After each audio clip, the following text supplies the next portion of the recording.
Hey guys, welcome back.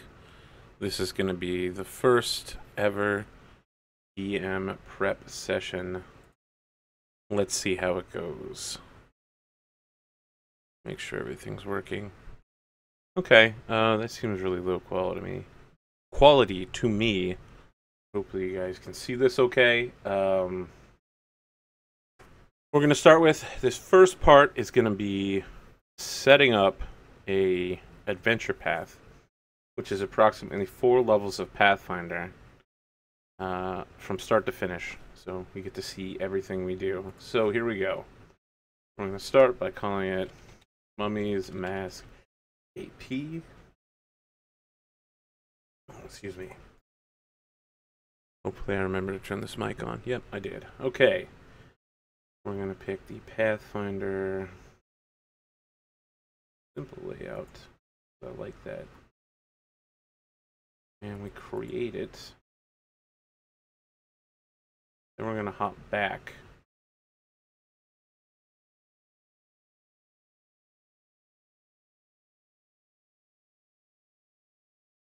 And campaign settings. Add that. Allow players to import. Why are we doing this? Background image, not totally a huge reason to do that. I just like to have it. Allowing players to import, if people want to make their character outside of the campaign beforehand, this is a way to let them do it. Put that in there, and then let's go to my campaigns again and launch it. So, first, I always set my color to black because I am a boss. Oh, you know what? This isn't here anymore, is it? And that's way too big. And the lantern's in the way. Let's just put me down here and then maybe move this back a bit. Too much equipment taking up precious little space I have. Just that lighting. Yeah, that looks a little better. Okay. You know what? That's not working for me either. This is too big. Sorry again. This is my first time doing anything like this, so gonna just take a minute to get it all set up. That looks okay-ish.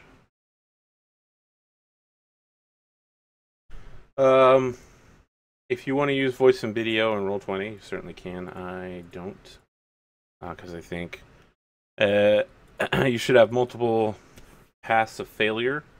That is to say, if Roll20 goes down, your voice and video is going to go down too. So then suddenly no one can talk to each other. And if your voice and video goes down, let's say Skype goes down, you can at least turn it on in Roll20 again without too much of a problem. But if it's in the reverse, you've got everybody scrambling to get to talking again. So we've got 2 things we need. This is our PDF we'll be pulling everything out of, and this is our map PDF, which we'll also be pulling out of. We also have just Microsoft Paint. It's that easy. So I'm going to turn map tags off, and I want player view, no grid. No, I need GM view, no grid. This might be a problem. I need grid. And I need to be able to see, they put these secret doors on there. That's a problem. Alright, we'll probably just roll with this. Tag everything.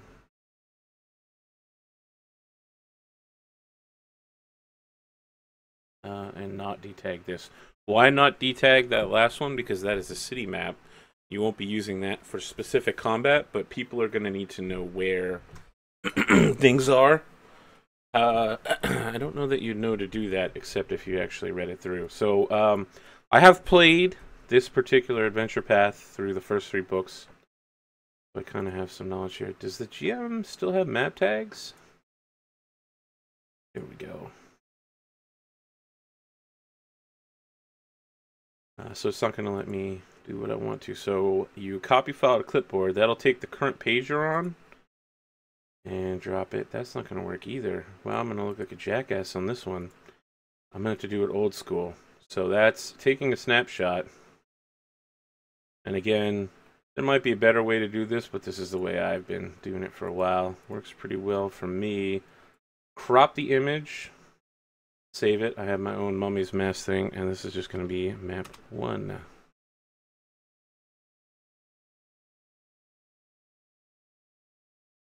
Just going to do a bunch of these pretty quickly here. Get all the maps out of the way. Crop and map 2.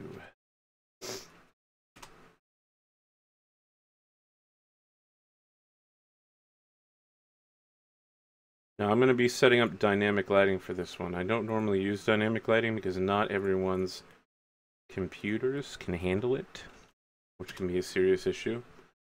But this is a toon-based one, right? I mean, this is the Indiana Jones for real. Like, Pathfinder always tries to play itself off as like explorers and adventurers. Most of the time, it's more like your heroes or murderers. But this is really, you need knowledge more than most things. More than even combat ability, because you come up against traps, you come against unique enemies you have to identify. And there's that, again, the traps, being locked in tombs, mummies, all the things you might expect from an Indiana Jones type situation. And that is the final map right there. This is map 6. And then I'm going to name the last one Wadi map, because this doesn't get used just in the first book. It gets used a bunch of times.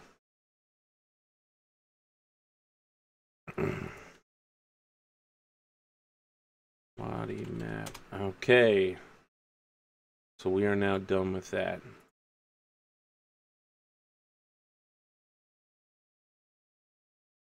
I like the front pages of these things to go on the intro, so they should be like the first thing the players see.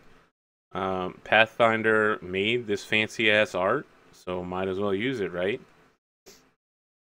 It's going to take a little while to load, fortunately. It is fancy ass art.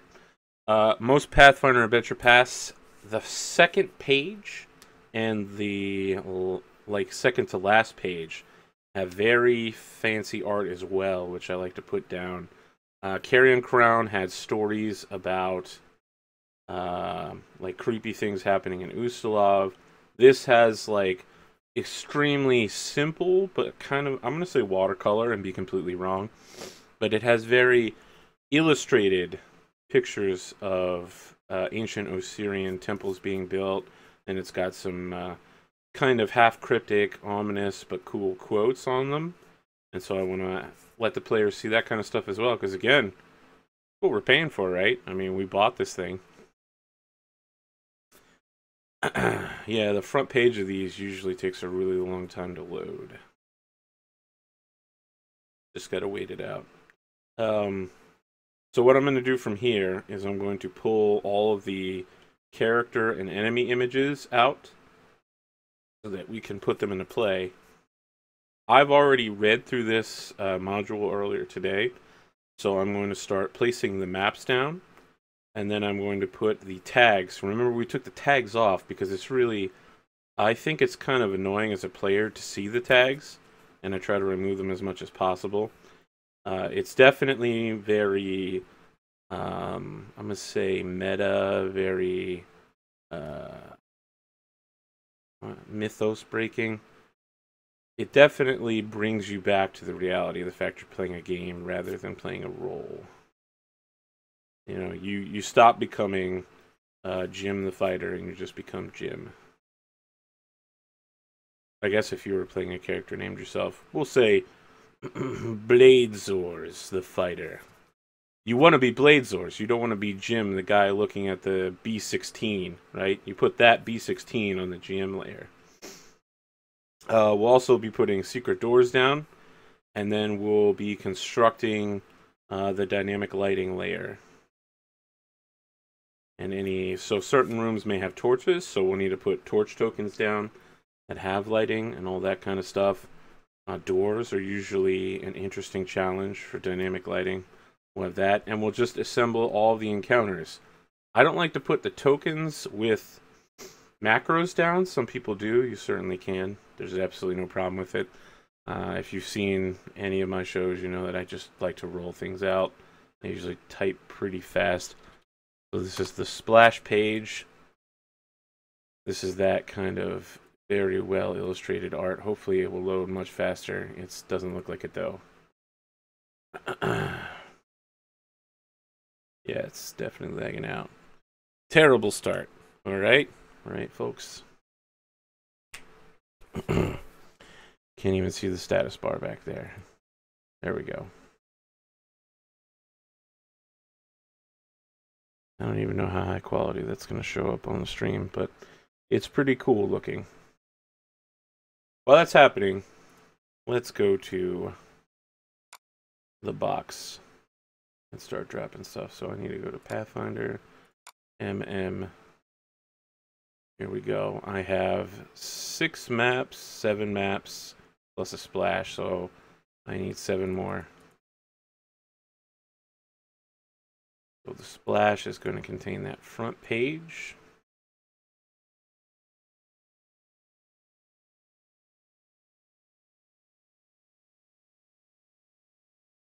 You might be wondering, I haven't really talked that much about Mummy's Mask. Why am I setting it up? Well, I just picked it up on sale for GM Day. If you're watching live, or it's still the week of, what is it, 3/2, 2015, you probably still have some time to go grab it on Paizo for like 30% off. Pathfinder. And we want no grid. What am I doing here? I'm putting Pathfinder diagonals on, so that's like the way Pathfinder calculates things. And I'm turning off those grid lines in the background, so now everything looks a lot cleaner. I like to do that pretty often. The first big map they're going to need is Wadi. And we're going to size this, so we're going to give them a party token as well. Let's get that down here on that map. And just type in party. That's all terrible. But I like that party one. So that's going to represent the entire party. And we're going to stretch it out a little bit. That seems cool. And we turn off... we're not going to turn off grid yet. We are going to turn this into feet, but it's going to be a lot of feet, right? It's... so one of these... How far is it? Basically... 2, 3, 4 is 8. So we'll just do a guess here, and we'll say, I don't know, 500. We'll just ballpark it. It needs to be a little higher. Say 650.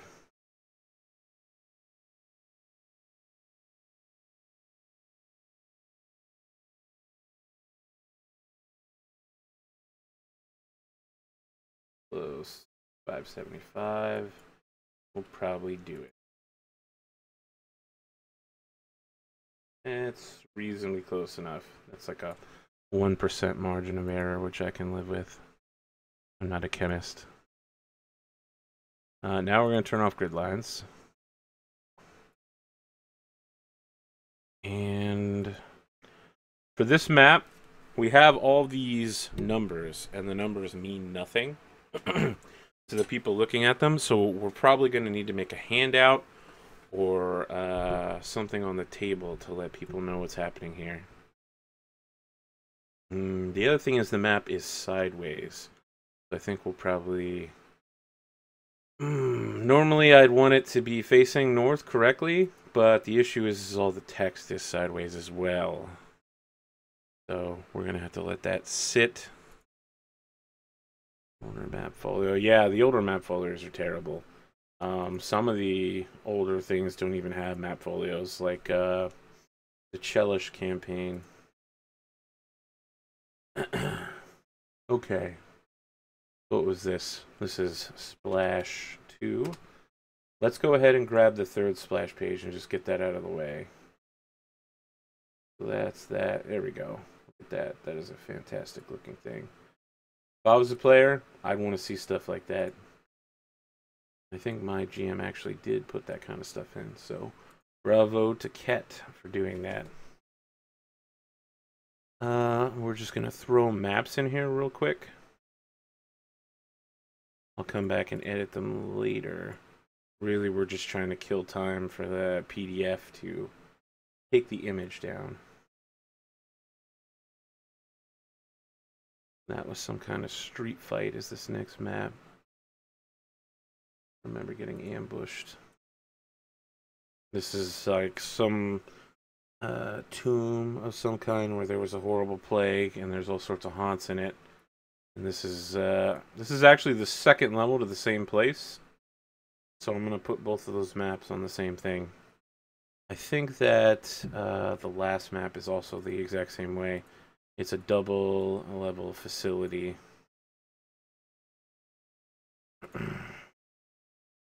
Yeah, I'd love to check real quick.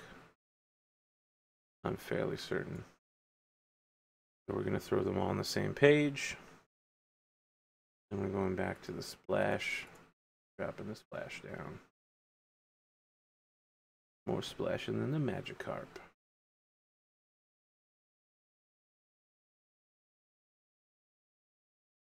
Right. We need it big enough for the players to read properly. Oh, that looks pretty good. Not as high quality as I'd like. It's probably not stretched properly. Like it's not the right aspect resolution. Still, it looks good. And wow, it's still not done. Okay, we'll start sizing the maps. So Roll20 is awesome. It is fantastic in that it lets you do this. You go here, you go to align to grid. You just try to do 3x3. You're probably not going to get it perfect anywhere near the first few times or ever. But you get close enough, and then you just do it again. So, yeah, see, that's close, but not perfect. You just do it again. And then you'll almost always need to do some micro tinkering using the Alt key. We'll see. That looks good. We're going to need some tinkering, though. So let's make sure the map's big enough. Normally, you just double the size. 50, 50. And we'll turn Fog of War and dynamic lighting on. Update on drop. Maybe turn that stuff off for the moment. Made it pretty dark. Oh, sorry. Hiccuping a bit. Alright. So, when you hold the Alt key like that, and you drag something, it lets you move objects around without having them snap perfectly to the grid. That's not correct either. Is it more? Yeah, that's looking a lot better. But not great either. Shoot.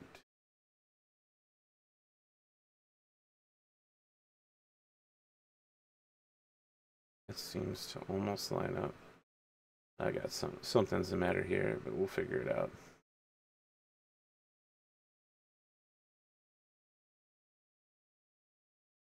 Okay. We'll kind of push this in just a little bit. See, this is on a completely different track. So these aren't ever going to line up because they don't line up here. So that's a little bit of a problem, but one we can kind of let lie. It's not a huge deal because that's just the front door. Yeah, I'm pretty confident with the way this looks right now. I can live with it. not really much to do about this. So let's start fog of war. We'll do dynamic lighting last. Here's this place. Players need to be able to see the outside. That's covered. So their tokens are still going to snap to grid. The grid's just not going to be great. Let's turn off the grid. Now, this isn't actually turning off the grid, it's just making the grid invisible. Now we go here so we don't accidentally shift the map. And let's do dynamic lighting. Enable. Alright. So when you draw something on the dynamic lighting level, it's going to block light from moving past that point. So, and you don't want to do doors while you're doing... In fact, this is a terrible idea. I apologize. I haven't actually done dynamic lighting in a while. But you definitely want to have bright colors. And you want to also switch up colors to show which are doors and which are walls. Okay. And then we got this here. This here. And we'll do red to represent doors. So it's going to look something like this. And then here. And so when you need to get rid of the door, you can just click on this and delete it. Or move it out of the way. Let's do a short representation of what that's kind of going to look like for a player. So they're going to have... Oops. That's right. Yeah, I put that on the wrong layer. So to the players, here's their token. Let's give it 30-foot illumination at 360. There we go. So you can see... Is it looking farther than it should be? So there's that shadow right there when it reaches the edge of things. So now it's going to sit in front of this door, and the GM is going to be like, oh, you've opened the door, and you just move it out of the way. Now, Fog of War is still on here, but if we removed it, let's do it the other way around. Here's us taking away Fog of War. With the dynamic lighting layer still in place, you can't see inside. But you take this dynamic lighting out of the way, boom, now you see inside. And there's shadows in the corners, you can hide skeletons there and something. You know, that's if you're running your own stuff. So let's delete this token and put that Fog of War back up. That's this side. This is an outdoor area, so I might want to represent the sun. I like the cool sun dude here. So we're just going to make a really powerful sun token. It's 500-foot light. Everybody sees it.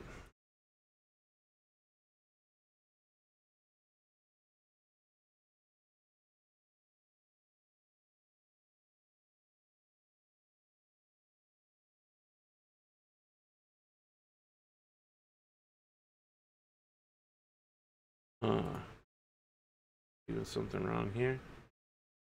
Oh, I'm on the GM layer, that's why. Drop them down to token layer, boom. Now we're going to try to hide them as best as possible up here. Nope. There we go. We just want to put them right at the edge.